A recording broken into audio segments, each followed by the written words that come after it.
Hello everyone, welcome to the Captain's video blog. We are Sunday. So you could hear the Saturday coming out of my mouth, but no, we're Sunday, October the 30th, 2016. So yeah, it is not a spooky time yet. I remember that last year, for the video blog on Halloween, I wanted to do something a little bit spooky. Sorry, I just bad timing. But since we went to Andorra, I couldn't find anything, any time to be a little bit spooky. Not that, today will be, well, tomorrow will be heavily different, but still. So yeah, when I said that I was going to sleep early, boy, did I not expect myself to fall asleep just around 2 a.m. and to wake up at 5 a.m. But with the hour change, the time change, leaving daylight savings time, I would say. Yeah, probably. I slept for a whole 4 hours.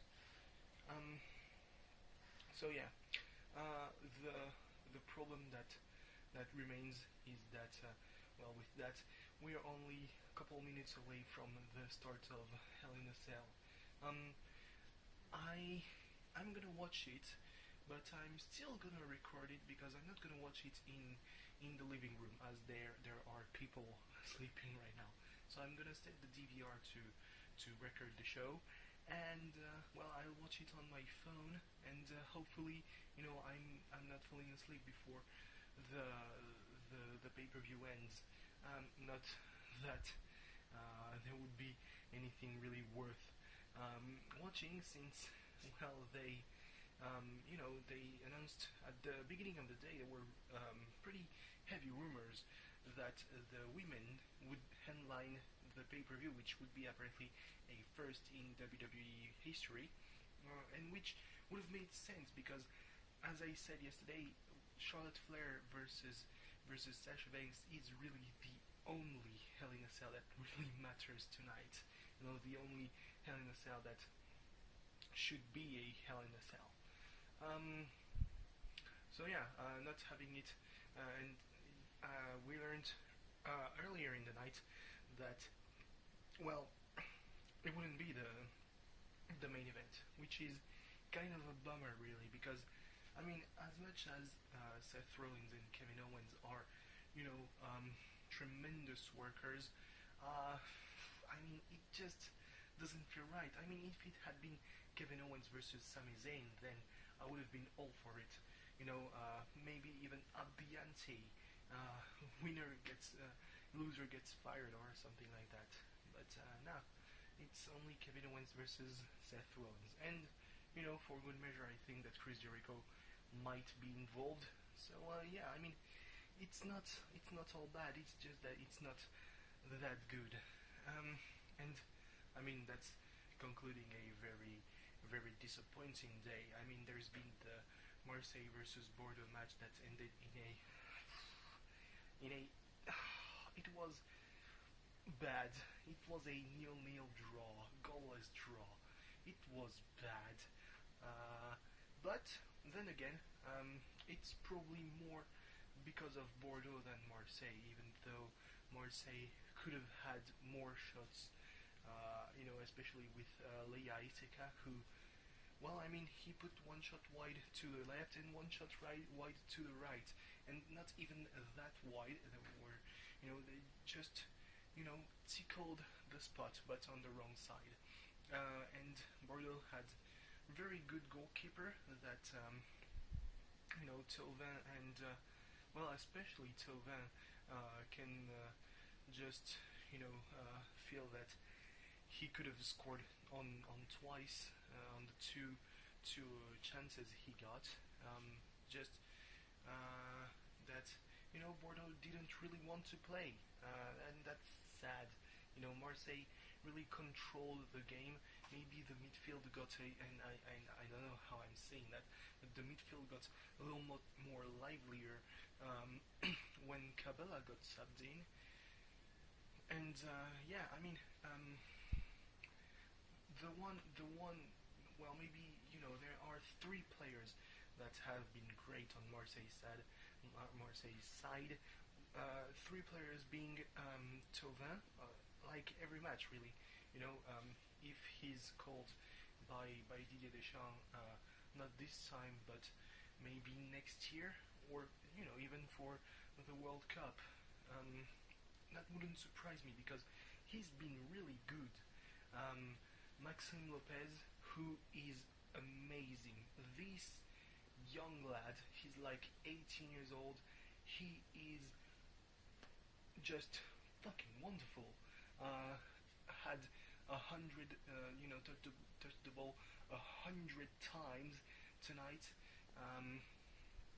and just he's amazing. His pass to Thauvin just over the whole defense, and I mean, how can you see the game this well? I mean, he makes me really think of young Samir Nasri.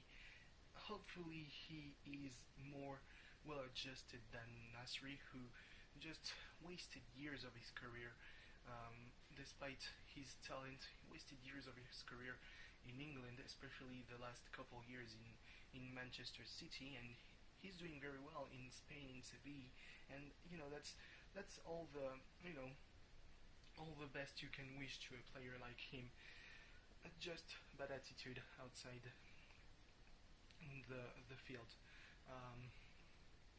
But yeah, Maxime Lopez, if he keeps it up, and really he's going to be maybe starting this winter, but definitely next summer he's going to be just one of the players that are going to be asked, scouted by major clubs, and I do not think that it's a good thing to let him go. Thankfully, we have now an owner who is aware of the things, and wants to inject some money into the club. So yeah, maybe he will make it clear that Maxime Lopez is not leaving anytime soon, because with the right players around him, this could be one of the best French players in a long time. In the midfield, and third satisfactory. First satisfaction as a player is Doria, who has clearly shown that now he is adapted to European football. That was one of the major reasons why Bielsa never made him play. Just arrived from Brazil and wasn't showing great things with the second team, the reserve team. And yeah, so really good in defense, really solid. Just has to work a little bit on how he launches the ball. Long balls aren't all that great, but he'll learn. I mean, he's flanked by Rolando, who after the 8 minutes he had against Angers, had a terrific match against Paris, and tonight was pretty good too. So yeah, just need to be a little bit more on target in the attack. That maybe we will see next Friday on Montpellier. I will try my best to be there because Montpellier is not that far, and since then I'm officially a student, I show my student ID, and 15 euros the place. That's pretty good. Then again, should be fast with that because Montpellier versus Marseille, I remember last year going to see the match, and Marseille wasn't the best team at all, at their best, just their best, and they still I still missed the first 15 minutes of the game because of how many people went to the stadium, and I was there maybe 45 minutes early. So yeah, anyway, also a disappointment. A is still alive despite losing to out 3-1. Opened the score with Cowboy Bebop, and then nah, just fizzled out, losing 3-1 to Out. We thought we were fucked because there was no way that Poe could beat JP, except, of course there is a way Poe can beat JP. They beat them 1-0. JP, they are always a team that performs well when they play first. And, they perform well in their first game, and then they fizzle out, and that's exactly what happened. JP lost 1-0, and if they lose next week to Out, we would we would have to win against Poe by a certain margin. So yeah, we're at least we can hope to not end in defeatist. But it's going to be tough. Losing is the fetus, and winning is definitely putting us in contention in first ballot. It would be great though that the JP versus Out game is first, because we're not going to be able to perform well if we play first. It's going to be nerve-wracking, really. One thing that is not nerve-wracking is SP being already qualified, because they thrashed Bees 6-1, and in the other match, VG made TG their thing. When I left to it was like the 70th minute, so probably one more minute in game, and they were up like 5-0 with Good getting really good. So yeah, I'm just hoping that it all goes well for a next week. It's just a shit show. Like, the management there, they have come out this week after the match saying that, well, it's been a shit show even for them. Really management drama, which is what everything in the cup is about. With one manager not showing up at all this week, one of the testers leaking the tactics to JP, and a manager being balls deep in Poe, which is not a good thing.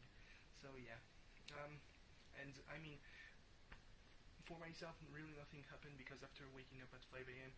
I just decided that it was too early, so I fell back asleep, and I woke up at 8 a.m. and I decided that no, it was still too early, and I woke up at 11. They said that fuck it, it's too early, and when is really 11 a.m. too early? So I stayed in my bed until 6 p.m. with my fan, because I've put on the long sleeves back, but if at night it's enjoyable, in the day it's still definitely not cool enough to wear the long sleeves, which is a mistake on my side. But I still have a little fan in my bedroom, so keeps me a little bit cool. But still, probably a bad decision in the long run, depending on when I next get out of my home. We'll see. Anyway, thanks for watching. See you tomorrow with me rambling about Hell in a Cell. Goodbye. It's just a disappointing day.